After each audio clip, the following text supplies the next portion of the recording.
बंदर और मगरमच्छ की कहानी। बहुत समय पहले एक हरे भरे जंगल के किनारे एक बंदर रहता था। वह एक विशाल जामुन के पेड़ पर रहता था। पेड़ रोज मीठे मीठे जामुन देता था और बंदर मजे से खाता था। पास ही नदी में एक मगरमच्छ अपनी पत्नी के साथ रहता था। एक दिन मगरमच्छ ने देखा कि बंदर मीठे जामुन खा रहा है। मगरमच्छ ने सोचा, अगर मुझे भी ये जामुन मिले तो कितना अच्छा होगा। बंदर दयालु था। उसने पेड़ से जामुन तोड़े और मगरमच्छ को खाने के लिए दे दिए। मगरमच्छ ने खाए और बहुत खुश हुआ। वह रोज बंदर से मिलने आने लगा।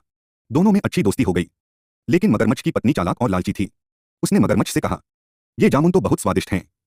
सोचो, अगर बंदर का जिगर इतना मीठा हो तो उसका स्वाद कैसा होगा। तुम बंदर को घर बुलाओ और उसका जिगर मुझे लाकर दो। मगरमच्छ दोस्ती और पत्नी दोनों के बीच फंस गया। अंत में उसने पत्नी की बात मान ली और बंदर को धोखे से नदी के उस पार ले जाने का सोच लिया। वह बंदर से बोला, दोस्त, मेरी पत्नी तुम्हें अपने घर खाने पर बुलाना चाहती है। तुम मेरे ऊपर बैठ जाओ, मैं तुम्हें नदी पार करवा देता हूं। बंदर खुश होकर मगरमच्छ की पीठ पर बैठ गया। जैसे ही वे नदी के बीच पहुंचे, मगरमच्छ बोला, असल में मेरी पत्नी तुम्हारा जिगर खाना चाहती है, इसलिए मैं तुम्हें यहां लाया हूं।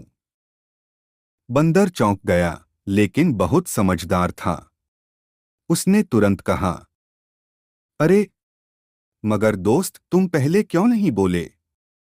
मेरा जिगर तो मैंने पेड़ पर टांग कर रखा है।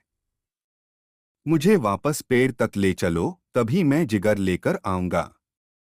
मगरमच्छ मूर्ख था। उसने बंदर की बात मान ली और उसे वापस किनारे ले आया। बंदर तुरंत पेड़ पर चढ़ गया और बोला, मूर्ख मगरमच्छ, दोस्ती में विश्वासघात करने वाले का यही हश्र होता है। अब मैं कभी तुम्हें जामुन नहीं दूंगा। सीख, चालाकी और लालच हमेशा विनाश का कारण बनते हैं।